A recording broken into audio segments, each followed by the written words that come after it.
अस्सलाम वालेकुम एवरीवन। उम्मीद करता हूँ आप सब खैरियत से होंगे। मैं हूँ आपका अकाउंटिंग का टीचर अरसलान खान। आज की इस वीडियो में एक्सप्लेन करूँगा मार्कअप एंड मार्जिन कैलकुलेट करना।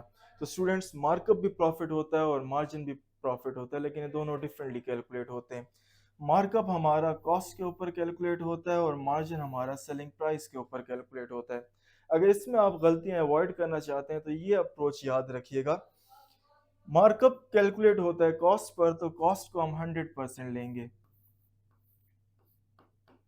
लेट्स सपोज मार्कअप अगर 20% है तो हम कहेंगे सेलिंग प्राइस हमारी होगी 120%।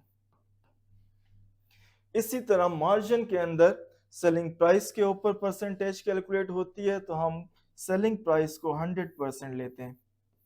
लेट्स सपोज मार्जिन हमारा 20% है, तो इसका मतलब है कि सेलिंग प्राइस में 20% हमारा प्रॉफिट मार्जिन है, तो रिमेनिंग 80% जो होगी वो हमारी कॉस्ट होगी। अब डिफरेंट क्वेश्चंस किस तरह आपने सॉल्व करने हैं अगर मार्कअप के आ जाते हैं, तो इस अप्रोच को हम इस तरह यूज करते हैं। फॉर एग्जांपल 2000 है हमारी कॉस्ट और मार्कअप 20% है, तो वो इसका बन जाता है 400। तो हम कहेंगे कि सेलिंग प्राइस है 2400 हमारी। अब इसी तरह इस क्वेश्चन को हम सॉल्व करते हैं कि देखें, कॉस्ट की परसेंटेज 100% है, ठीक है। इसके अकॉर्डिंगली मार्कअप 20% दिया हुआ है, तो हम कहेंगे सेलिंग प्राइस 120% होगी।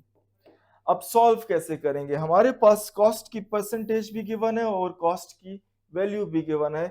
हम करेंगे क्या कि कॉस्ट की वैल्यू जो 2000 है उसको डिवाइड कर दूंगा मैं कॉस्ट की परसेंटेज से, 100 से। और अगर मैंने मार्कअप कैलकुलेट करना है तो मैं इसको मल्टीप्लाई कर दूंगा 20 से, हमारे पास 400 आ जाएगा। और अगर मैंने सेलिंग प्राइस डायरेक्टली कैलकुलेट करनी है तो सेम अप्रोच यूज करूंगा। कॉस्ट को मैं डिवाइड करूंगा कॉस्ट की परसेंटेज से और मल्टीप्लाई कर दूंगा मैं सेलिंग प्राइस की परसेंटेज से, तो मेरे पास डायरेक्टली 2400 आ जाएगा। अब एट टाइम्स क्वेश्चन में उन्होंने सेलिंग प्राइस भी दी होती है और मार्कअप दिया होता है, तो स्टूडेंट्स गलती क्या करते हैं, सेलिंग प्राइस के ऊपर परसेंटेज कैलकुलेट करते हैं। तो इसको भी हम सेम ही अप्रोच से हम सॉल्व करेंगे। अब इस क्वेश्चन के अंदर सेलिंग प्राइस गिवन है, अगेन हम अज्यूम करते हैं कि cost is 100%। If markup is 20% then selling price will be 120%। अब यहां पर हमारे पास सेलिंग प्राइस भी गिवन है और सेलिंग प्राइस की परसेंटेज भी गिवन है। सेम अप्रोच यूज करते हैं। लेट्स सपोज हमने कॉस्ट कैलकुलेट करनी है, तो हम करेंगे क्या कि सेलिंग प्राइस को डिवाइड करूंगा मैं सेलिंग प्राइस की परसेंटेज से, और अगर मैंने कॉस्ट कैलकुलेट करनी है तो मैं कॉस्ट की परसेंटेज से मल्टीप्लाई कर दूंगा, विच इज 100। तो हमारे पास डायरेक्टली कॉस्ट आ जाएगी 2000।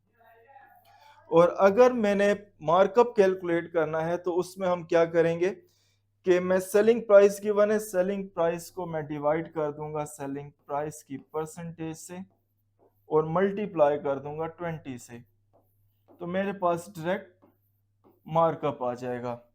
ये अप्रोच यूज करें। मार्जिन में भी हमारी सेम अप्रोच यूज होगी, लेकिन परसेंटेजेस डिफरेंट यूज होंगी। अगर आपको वीडियो अच्छी लगी तो शेयर करें, लाइक करें और अपना ख्याल रखें। अल्लाह हाफिज।